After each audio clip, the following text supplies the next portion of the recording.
પાટણમાં નકલી વિદેશી દારૂ બનાવવાની ફેક્ટરી ઝડપાઈ। હારીજ તાલુકાના જસકા ગામની સીમમાં દરોડા પાડવામાં આવ્યા। ખેતરની ઓરડીમાં ચાલતી હતી નકલી દારૂ બનાવવાની ફેક્ટરી। બ્રાન્ડેડના નામે નકલી દારૂ બનાવતી ફેક્ટરી ઝડપાઈ।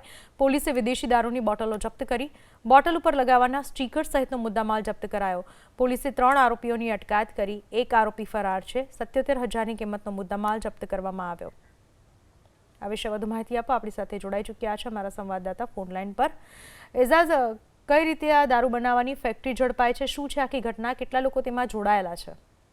પાટણ જિલ્લાના હારીજ તાલુકાના અંદર જે દારૂ બનાવવાની ફેક્ટરીને પોલીસને બાતમી મળી હતી ને ત્યારે પાટણ એલસીબી દ્વારા સઘન તપાસ શરૂ કરી હતી અને મોડી રાતે તે હારીજ તાલુકાના જાસકા ગામમાં ગયા હતા તપાસ કરતી। ત્યારે એક ખેતરની બાતમી હતી। તે ખેતરના અંદર તપાસ કરતાના અંદર એક ઓરડીના અંદર જે વિદેશી દારૂ છે તેની જે બનાવટની જે બોટલો છે, પેકિંગ છે, તેના સ્ટીકર છે તેમજ એના ઢાંકણા સહિતની જે કાચી સામગ્રી ત્યાંથી મળી આવી હતી। ત્યારે પોલીસે સમગ્ર બાબતની ત્યાં ઘટના પર તપાસના દોર શરૂ કર્યા હતા। મોડી રાત સુધી ત્યાં તપાસ કરી હતી। આજુબાજુના બીજા ખેતરોમાં પણ તપાસ કરી હતી, ઓરડીઓમાં પણ તપાસ કરી હતી। પરંતુ કહી શકાય કે જે મશીનને લઈને જે સામગ્રી હોવી જોઈએ તે કોઈ સામગ્રી હતી નહીં। પરંતુ કહી શકાય કે જે વિદેશી દારૂ છે તે રાજસ્થાનથી લાવવામાં આવતો હતો ને તે લાવીને તેને અલગ અલગ બોટલોના અંદર મિલાવટ કરીને સ્પ્રે મારીને મિલાવટ કરીને બનાવવામાં આવતો હતો અને બ્રાન્ડેડ કરીને પાટણ જિલ્લા સહિત આજુબાજુ જિલ્લાના અંદર એની ડિલિવરી કરવામાં આવતી હતી। હાલ તો મળતી માહિતી અનુસાર જો વાત કરવામાં આવે કે જે ફેક્ટરી છે તે 20 થી 25 દિવસ અગાઉ હારીજ તાલુકાના જાસકા ગામે શરૂ થઈ હતી અને પોલીસ તેની તપાસમાં હતી। તપાસના આડમાં